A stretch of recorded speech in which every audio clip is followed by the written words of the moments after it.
पूज्य महाराज जी, सभी इस सत्संग के कार्यक्रम में उपस्थित धर्मानुरागी देवियों का सज्जन, सदियों पुरानी अपनी परंपरा है सत्संग की परंपरा, और सत्संग से समाज का बहुत ही सद्भाव बढ़ता है, सामाजिक समरसता शक्तिशाली होती है। इसीलिए भारतीय समाज में सत्संग की परंपरा सदियों पुरानी है और सदियों तक कायम रहने वाली है। पूज्य महाराज जी, आप 9 दिन तक जो सत्संग का समाज में संदेश दिए हैं और देश में घूम घूम कर आप समाज की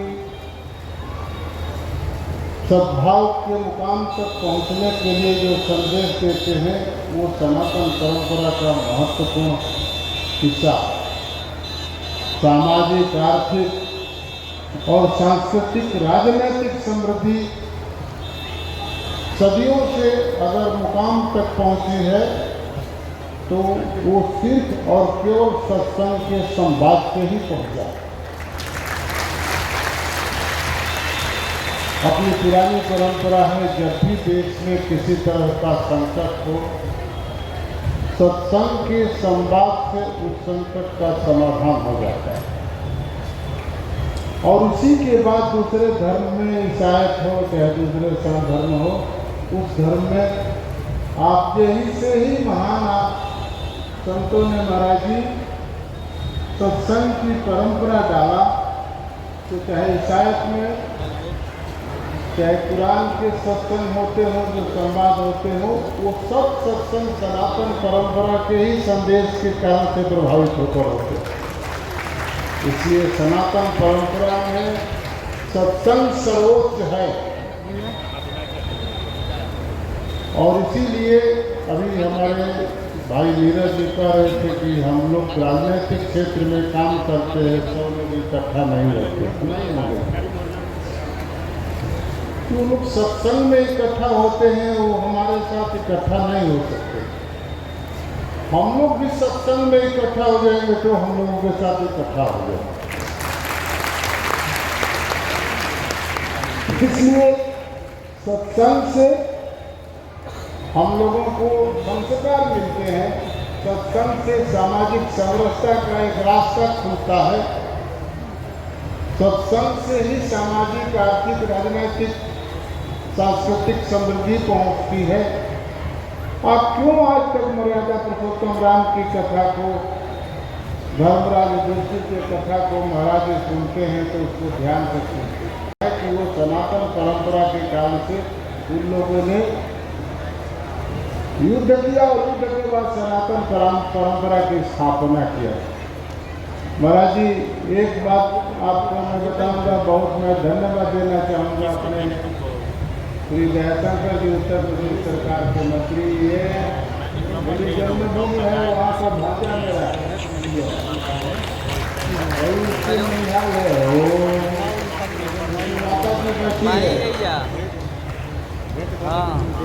तो मैंने उसको कहा कि भाई इतना अच्छा कार्यक्रम करा रहे हो जयशंकर जी।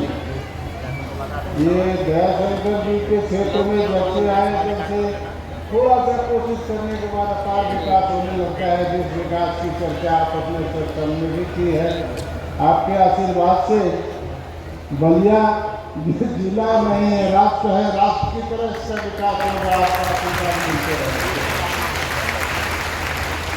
तो यहाँ आपके सत्संग के लिए एक सत्संग भवन बनाने की हम लोगों ने अभी 2 मिनट में फैसला किया है कि महाराज जी के लिए सत्संग धर्म के सत्संग भवन बन जाए। उसके लिए चिंता मत करिएगा, आप लोगों से नहीं, आपके खजाने से आपसे अनुमति लेनी होगी। तो मैं जयशंकर जी से अनुमति लिया, अपने भाई नीरज जी से अनुमति ले ली है, महाराज जी से आपसे भी अनुमति चाहता हूँ कि आप अनुमति देते सत्संग भवन, सांसद निधि से सत्संग भवन बना दिया जाए ना।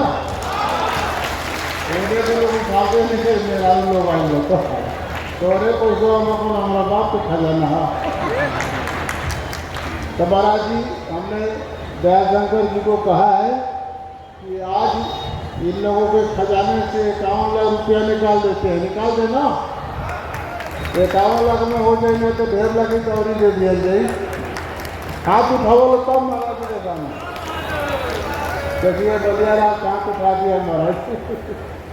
तो इसी अनुमति मैंने दयाशंकर जी से भी ले लिया है, अपने भाई नीरज जी से ले लिया है। और आप हम लोगों के सनातन परंपरा के सर्वोच्च न्यायालय आपकी भी अनुमति हो गई, उसके बाद इस न्यायालय की अनुमति हो गई 51 लाख का।